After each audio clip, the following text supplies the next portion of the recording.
Good evening. It's now 5:03 p.m. The regular session of the Planning Commission, City of Lancaster, will come to order tonight. Our invocation will be offered by Commissioner Burden.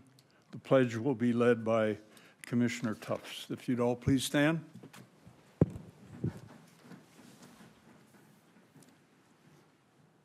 Dear Heavenly Father, we thank you for this opportunity to come together in service of our great city. We thank you for all parties that are present tonight. We thank you for our great staff here at the City of Lancaster. We thank you for Commissioner Moore in his absence. I ask that you would continue to cover him and bless him. I ask that you would allow us to do our very best today, as we do every time we come together and meet. And I pray that our great city will continue to flourish. In Jesus' name, amen. Amen. All right, everyone, please face the flag, put your hand over your heart, repeat after me. I pledge allegiance to the flag of the United States of America and to the republic for which it stands, one nation, under God, indivisible, with liberty and justice for all. Thank you. May I have the roll call, please? Chairman Vos, Here. Vice Chairperson Harvey, Present. Commissioner Burden, Present. Commissioner Derryberry, Present. Commissioner Tufts, Present.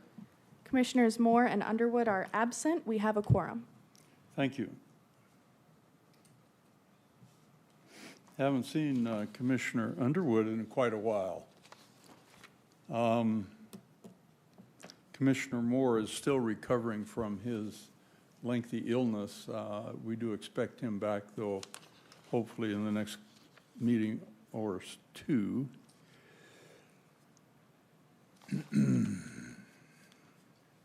Public business from the floor. Any person who would like to address the commission on any agendized item is requested to complete a speaker's card for the recording secretary, identifying the item in which you would like to discuss. Each person will be given an opportunity to address the commission at the time such item is discussed by the commission. Speaker cards are available at the rear of the chamber. Individual speakers are limited to 3 minutes each. However, if applicants wish to make a presentation after the staff report, they're more than welcome to.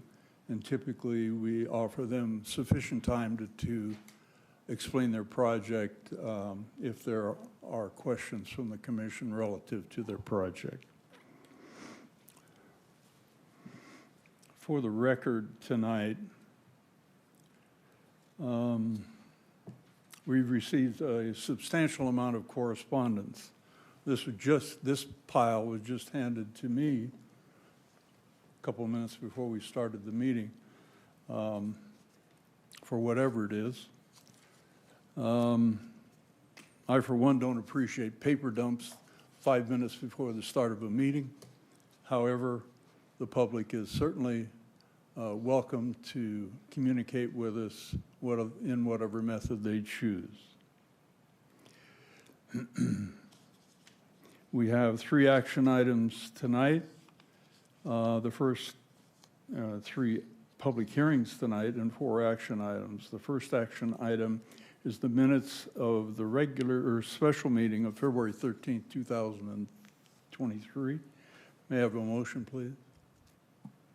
I move to approve the minutes from the special meeting of February 13th, 2023. Thank you. I'll second the motion. Thank you. Any further discussion? Please vote.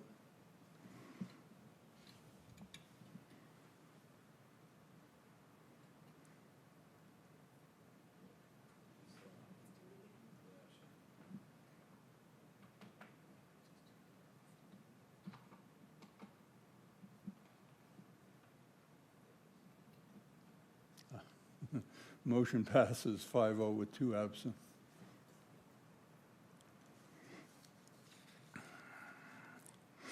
The next item is a new public hearing. This is conditional use permit 22-11. So without objection, the public hearing is open for the record tonight. We do have the Assistant City Attorney. I believe she's online electronically. Is that correct? Okay. Ms. Corbett, welcome. Yes, hi. Also, in this particular item, we've received prior to the meeting and with our agenda packet, a letter from the Antelope Valley Air Quality Management District, a letter from Caltrans, a letter from a homeowner on Fifth Street West, and a 144-page document from a firm, Adams, Broadwell, Joseph, and Cardozo, if I'm pronouncing that, and a Kaliba, I believe it is, Fedman, F-E-D-E-M-E-N-E-N. So, the applicant tonight is Heligen, Inc., Heliogen. Heligen. Well, as usual, I mispronounced something. So, may we have staff report on this?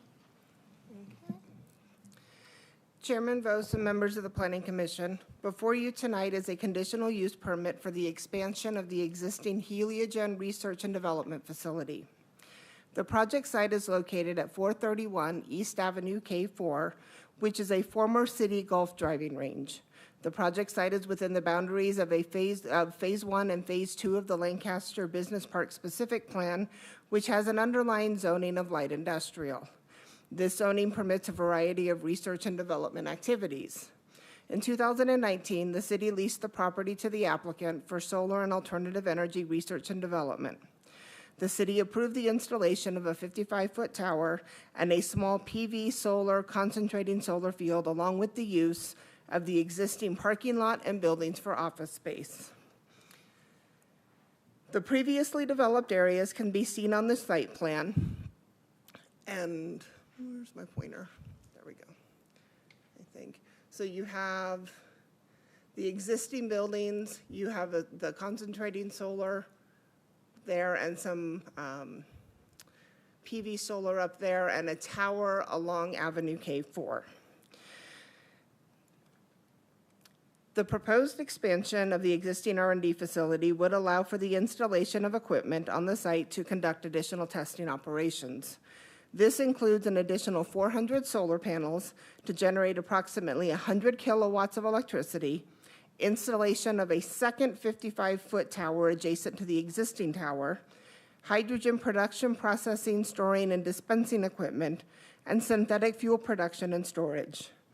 Hydrogen production capabilities would be tested at the project site, including storage, water capture, power generation from hydrogen, and hydrogen venting and dispensing. Hydrogen production would take place using a stationary electrolyzer cell power system energized by the concentrating solar power produced from the existing solar field as well as the grid. Approximately 500 kilograms of hydrogen would be produced a day, and the storage unit volume would be approximately 1,000 kilograms. Hydrogen produced on site would be for project use only and not available to the public. The hydrogen produced would create a synthetic gas, which is converted into hydrocarbons. The project would generate between 20 and 40 gallons per day of the synthetic crude, and all generation, testing, and storage would be in compliance with all applicable regulations. Construction of the project is anticipated to last approximately 3 months, with a total of 12 construction personnel. Construction activities would occur during the week, typically between the hours of 8 and 5. You can see the elevations there. An initial study was prepared for the proposed project and circulated for a 30-day public review period from February 7th, 2023 to March 9th, 2023. A total of 4 comment letters were received during the comment period from the Air District, Caltrans, a property owner on 6th Street East, and Adams Broadwell. Staff has reviewed the letters and feels that all of the comments raised in the letters were adequately addressed in the initial study.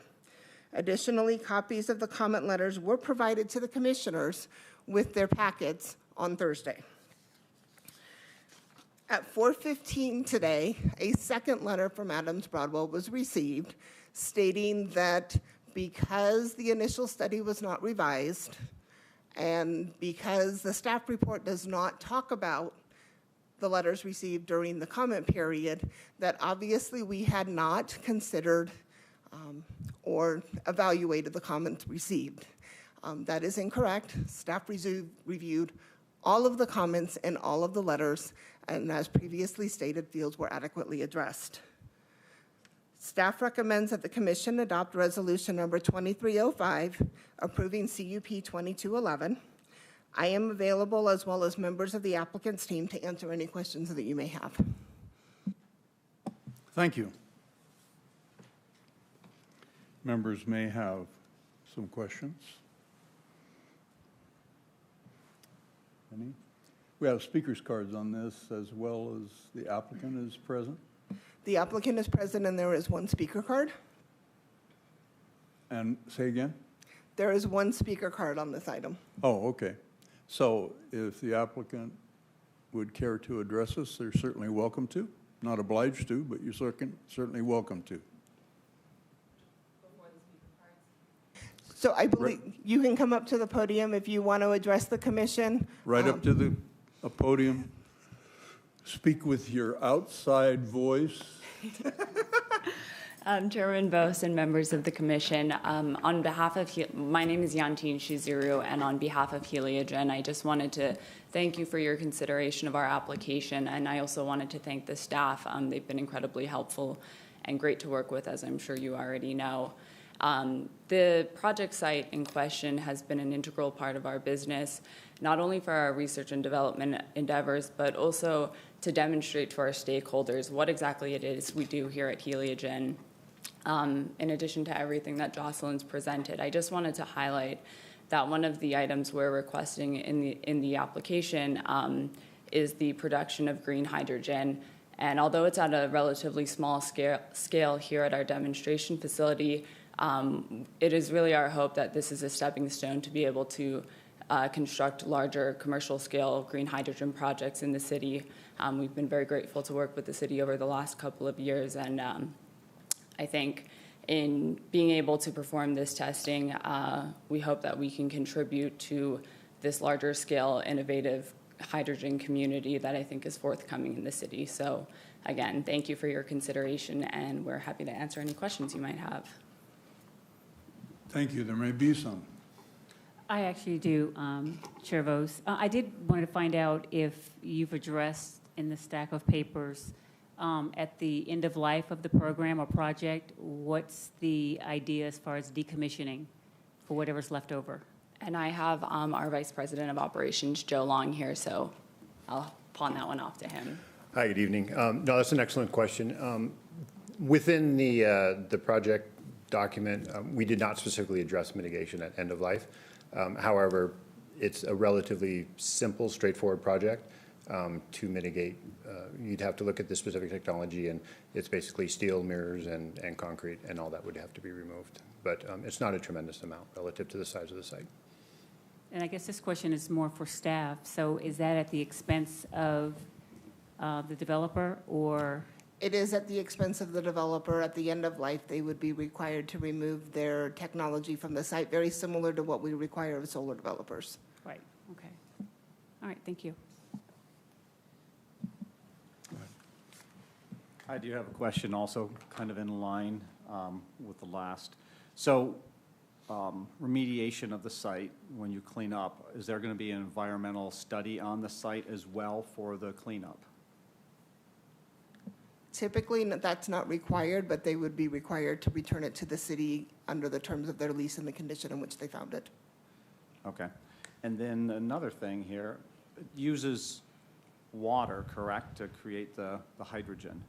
How much water is used in this creation, and what becomes of that? I mean, as it is, our valley here, the water tables are getting lower and lower. Where is this water coming from? How much are you going to use?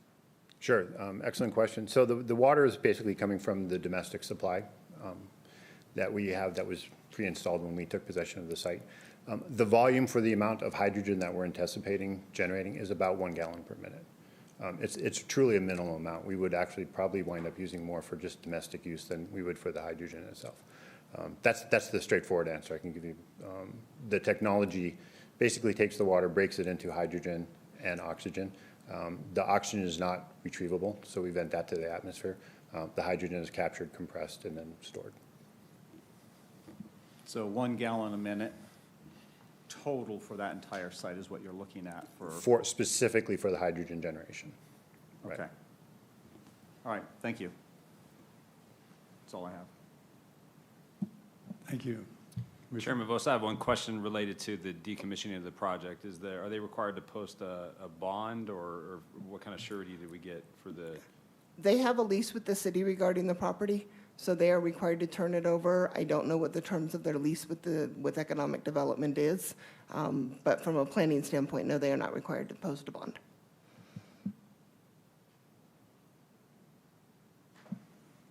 All right, thank you. And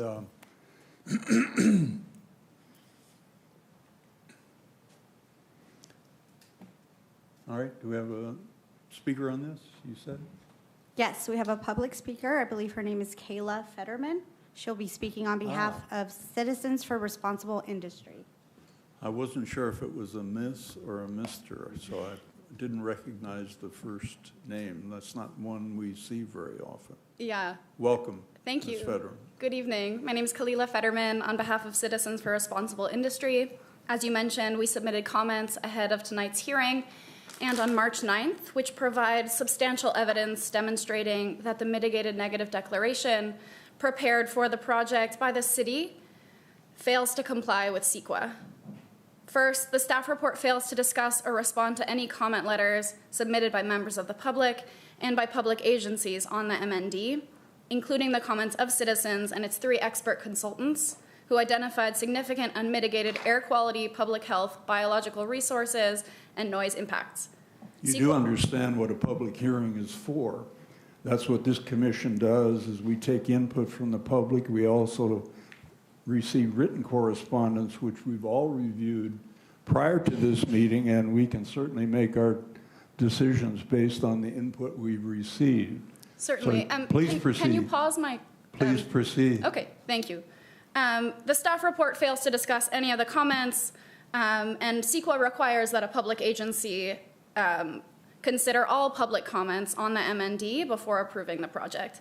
The city failed to comply with this requirement. There's no evidence in the record that the city complied.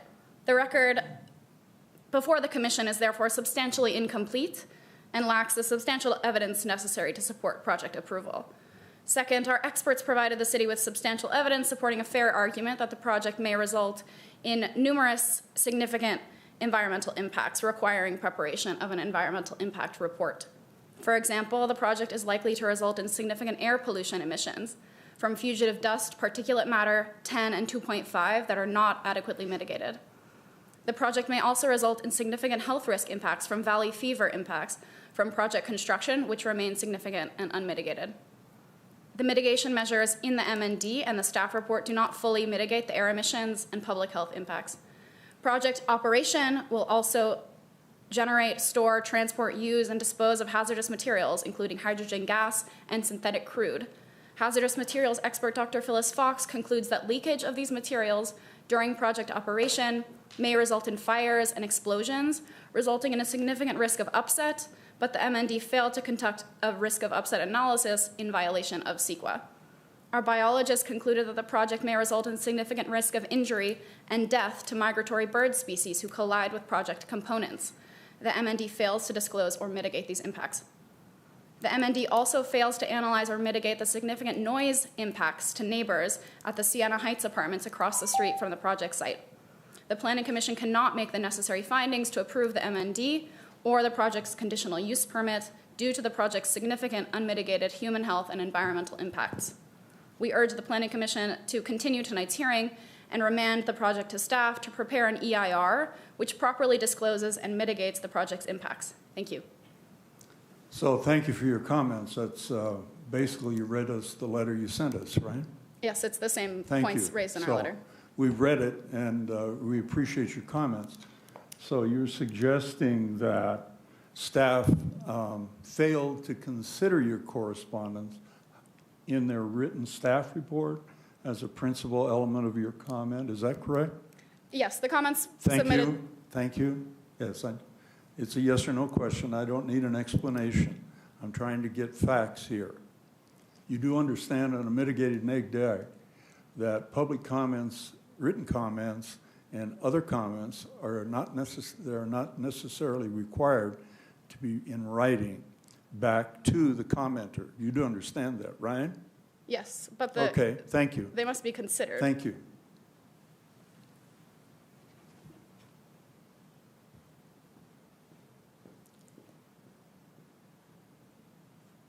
Anything further, Ms. Swain? There are no more comments. Okay, I do have some questions. After I read through the staff report, reviewed the comments from Ms. Fetterman. Hope I got it right that time.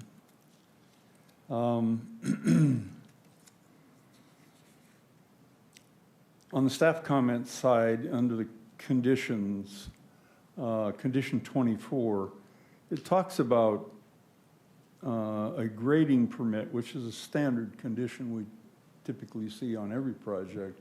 However, the AVAQMD's letter is somewhat contradictory to that. So whose So there's a couple. whose rule do we follow here? Both. Okay. So they're going to need to get a grading permit for the perimeter road to access the solar facility. That's the only grading that will occur except for where the pads for equipment may go.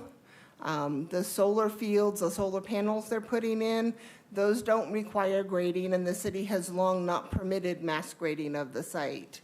Right. The Air District is going to require that Rule 403 where it says dust control permit is required for industrial uses, you know, over 5 acres and Right. over 10 acres. Right. They have still requested a dust control plan, and that is a mitigation measure in their MND. They have also required to comply with Rule 403, have inspections prior to grading, post signs before grading, and have what is called a renewable solar, basically registration with the Air District, so they know who on a yearly basis is the point of contact in case there are any issues with the operation of the site. Very good, thank you. I noticed it talked about the panels being a minimum of 1 foot above the 50-year floodplain. That's a condition I don't think I've ever seen before. So if I mean, it makes sense, however. So if you look at the site plan, along the eastern boundary of the site, that portion of the site is in flood zone A. They're not grading, but anything that would be within that flood zone, it's to make sure that it's raised up at least a foot above. But there's no proposed development in that area, right? I think it overflows, and we've done the same thing was a condition for their other solar panels on the site. They just need to show it on the plans I see. that prove that they're at least a foot above to make sure that we don't have any issues. Right. Okay, thanks. Condition 36, you and I talked about this one this morning. No outside storage is permitted on the site. When I reviewed the site recently, there appeared to be a considerable amount of, I'll be polite, debris. So I did discuss that with the applicant after our call this morning, and that is going to be corrected. Okay.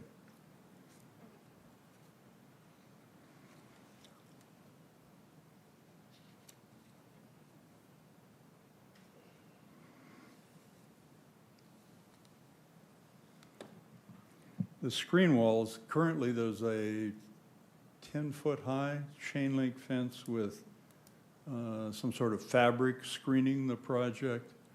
That's not there's a condition for the screen wall. However, it doesn't talk about fabric on it. Is that? So that's an existing fence that we're allowing them to keep that way. Okay, so that was a fence that was installed by the city some time ago then? Correct.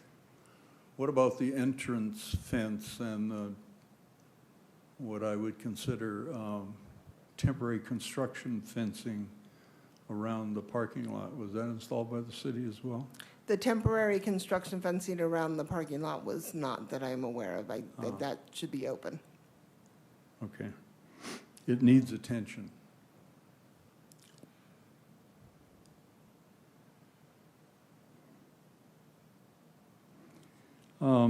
On the site plan, keynote number 17,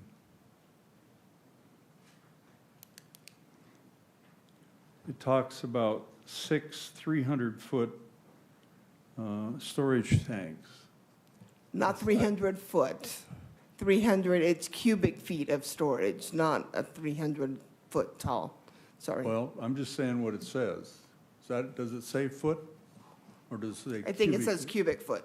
You sure? My old eyes kind of didn't see cubic foot.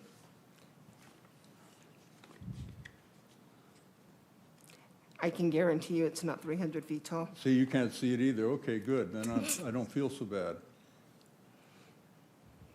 Oh, I think it does say foot. It's probably just a typo. Because when you read the rest of the documents, it talks about cubic feet of storage on new pads. Correct. Right.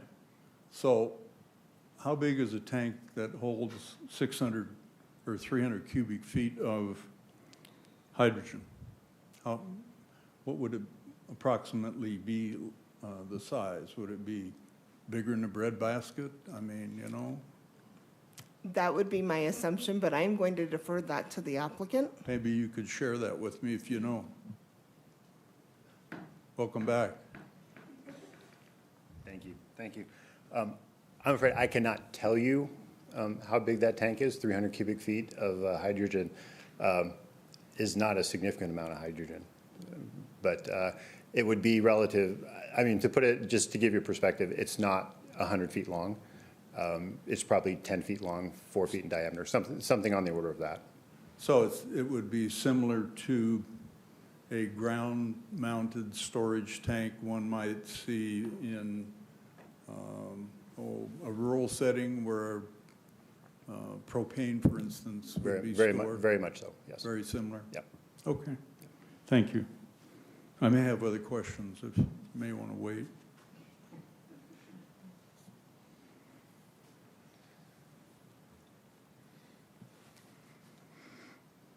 I noticed on keynote 24 and 25, which I don't have them in front of me other than my notes. It said in the parking lot there's no storage. However, there's a new, what appeared to be a pad or something currently proposed in the parking lot. Do we know what that is? I do not. I can't expand my screen up here, so I can't see it Okay. either. I can't expand it from here.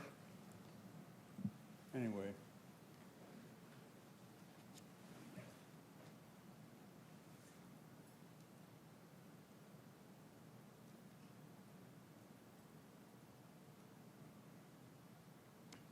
Heather will get it figured out with her magic fingers.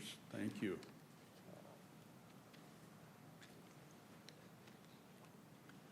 Just to the left of the westernmost parking aisle, there's a. You're talking about item number 25? Pardon? 25? Yeah. Yeah, so that would be the storage, it's basically storage. So if that's a concern, we can certainly move that location. Okay. Thank you. All right, very good. Thank you. Thank you.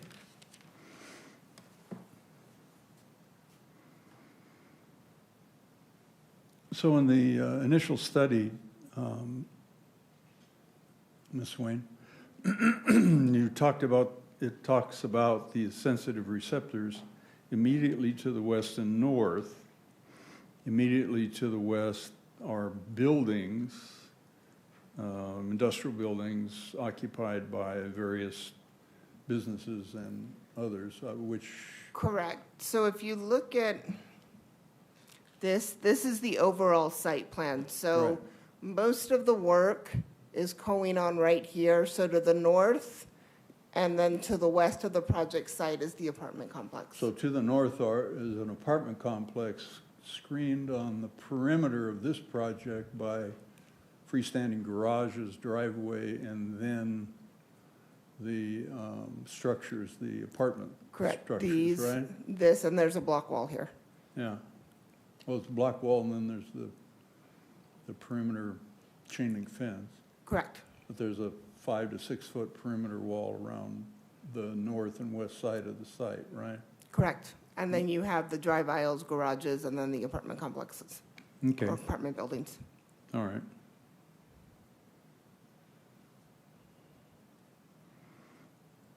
Comments were raised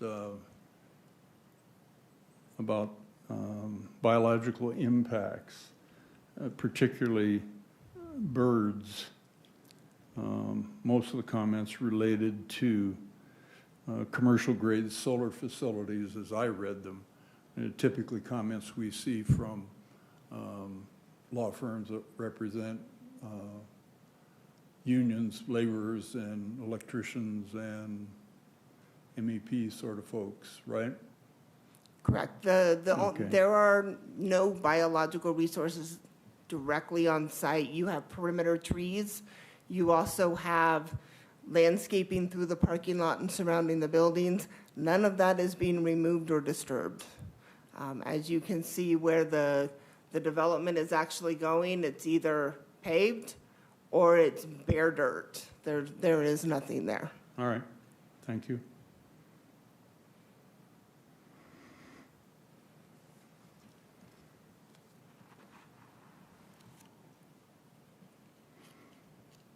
And the condition relative to mowing the site as opposed to grading it, which is typically what we require. Correct. We do not allow mass grading for the installation of solar panels. They can be installed without that mass grading and disturbance of vegetation to ensure that dust remains under control better. Obviously, in this particular location, it's not as much of an issue as, say, the 300-acre solar facilities we have on the west side, whereas mass grading would cause a problem. This is pretty much already disturbed, and they're going to be pile driving, the steel post in and mounting the PV on top of it.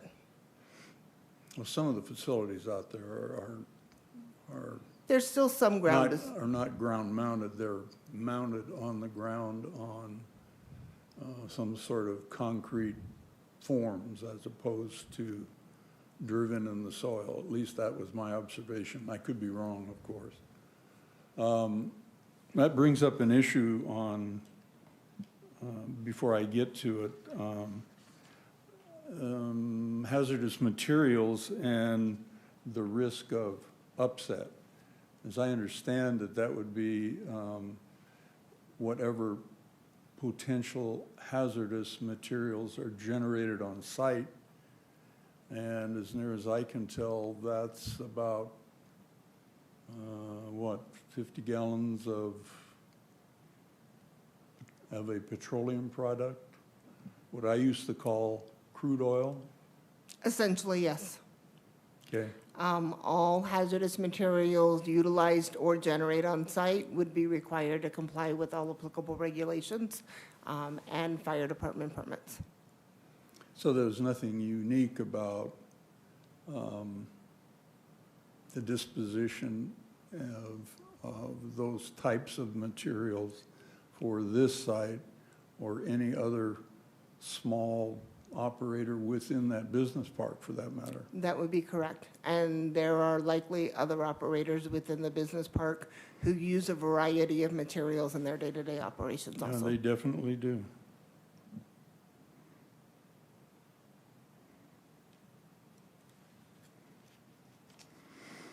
So noise, let's talk about noise, the ground vibration issues as well as the audible noise from the short-term construction and the day-to-day operation?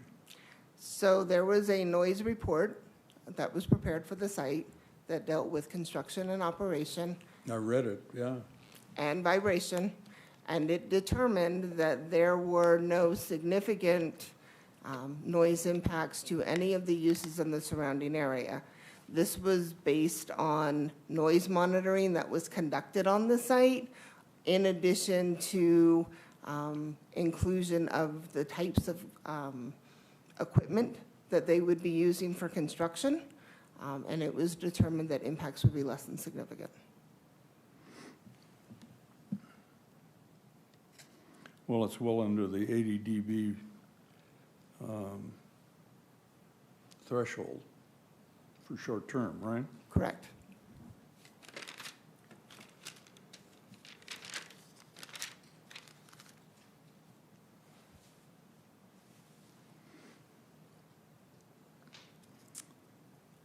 Well, I'm satisfied that we have a complete project description. We know what the environmental setting is. We certainly know about air quality.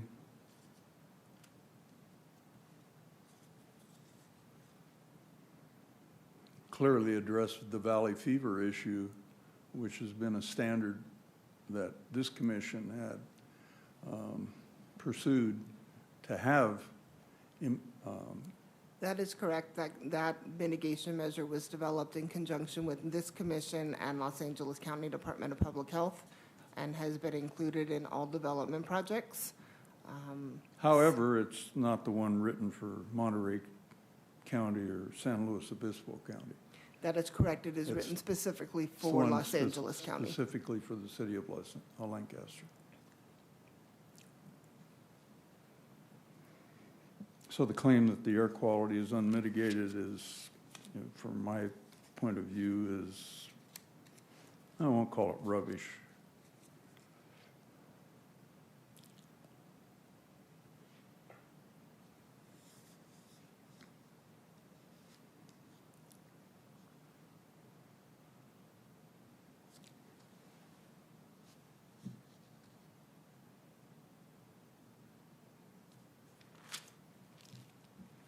Anyone else have comments or questions of staff or anybody else? No, you just covered coccidiosis, AKA valley fever. That was my next question that I was going to ask. All right. Applicant, you care to comment further before we close our public hearing? Staff? I have nothing further. All right, thank you. Ms. Corbett, have you got anything to add? No, Chairman Bose. I believe Ms. Swain covered the issue very cleanly and very clearly. Unless you have additional questions, I'm satisfied. All right, thank you. All right then, if there's nothing further from the members or staff, it would be appropriate to consider to close the public hearing without objection and consider a motion. I move to adopt resolution number 23-05, approving conditional use permit number 22-11 for the expansion of the existing hydrogen research and development facility located at 431 East Avenue K4 in the specific plan 80-02, zone APNs 3126-031-901, 3126-031-902, and adopting a mitigated negative declaration. Thank you. Have a second, please? I second. Mr. Burton, thank you, sir. So, nothing further? Please vote.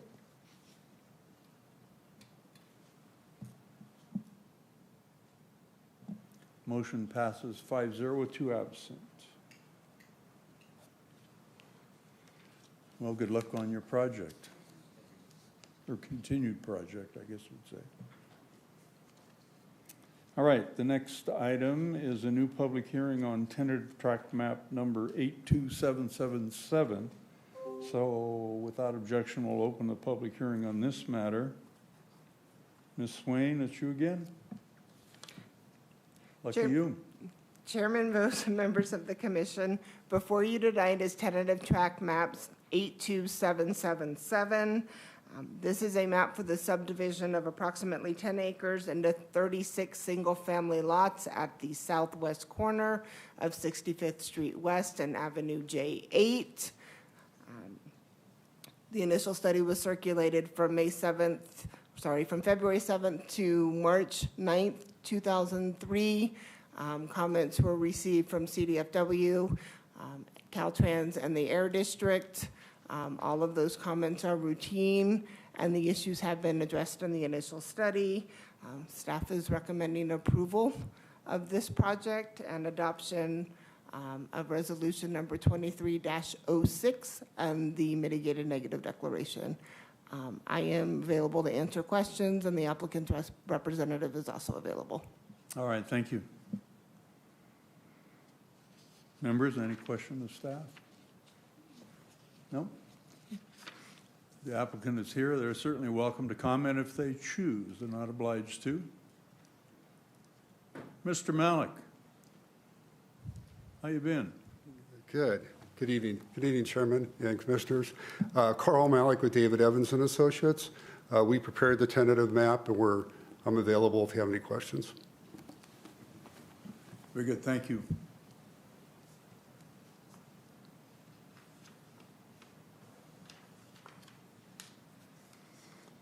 Okay, so you did mention the 3 pieces of correspondence we received on this, right?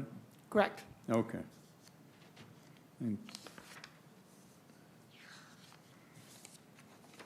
I have no questions. Anyone else? None? All right then. So it'll be appropriate to close the public hearing on this item without objection and consider a motion.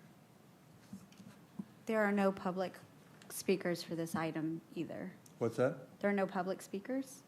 There are none. No. Just wanted to let you know. Right.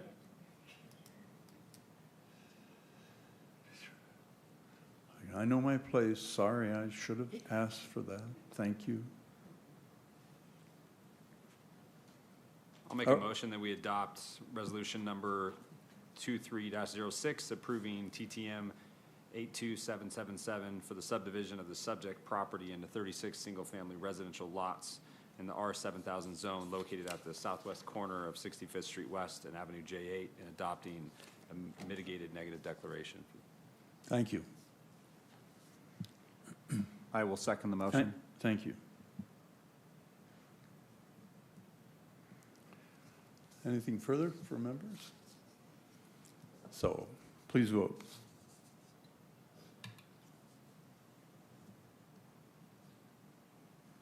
Motion passes 5-0 with 2 absent. I'd like to see somebody start building one of these, Mr. Malik. Do you have any influence with the owner? I do on this. You'll see some from another developer soon. All right. Okay, and the last public hearing we have is tentative tract map number 83553, which includes a zone change 21-03. So without objection, the public hearing is open on that. And Ms. Campagna is on the hot seat. Good evening, Chairman Vos and members of the Commission. This item before you is tentative tract map number 83553 and zone change number 2103. The proposed project is located at the northwest corner of 52nd Street West and Avenue L. The proposed project is for the subdivision of 10 acres into 28 single-family residential lots and is a zone change from R15,000 to R10,000. The lots range from 10,413 square feet to 12,748 square feet. So the proposed project is consistent with the general plan in the Lancaster Municipal Code. In addition, the zone change is consistent with the surrounding land uses. The project or the property west of the site is zoned R10,000 as well. With that, staff recommends that Planning Commission adopt resolution number 2307, approving tentative tract map 83553 to allow for the subdivision of 28 single-family residential lots, adopting a mitigated negative declaration, and recommending approval to City Council for the zone change. That concludes staff's presentation. I'm available for any questions. Thank you. We have no speakers on this item? There are no public speakers for this item. All right, thank you. Members, any questions or comments? None? All right, then. Thank you, Ms. Campagna. So, without objection, we'll close the public hearing, consider a motion. I'll put forward the motion to adopt resolution number 2307, approving TTM 83553 to allow for the subdivision of 10 gross acres into 28 single-family resident lots located on the northwest corner of 52nd Street West and Avenue L, adopting a mitigated negative declaration and recommending approval to City Council for zone change 21-03 for a change of zone from R15,000 to R10,000. Thank you. Have a second, please? I second. Thank you, sir. All right, then, if there's nothing further, please vote.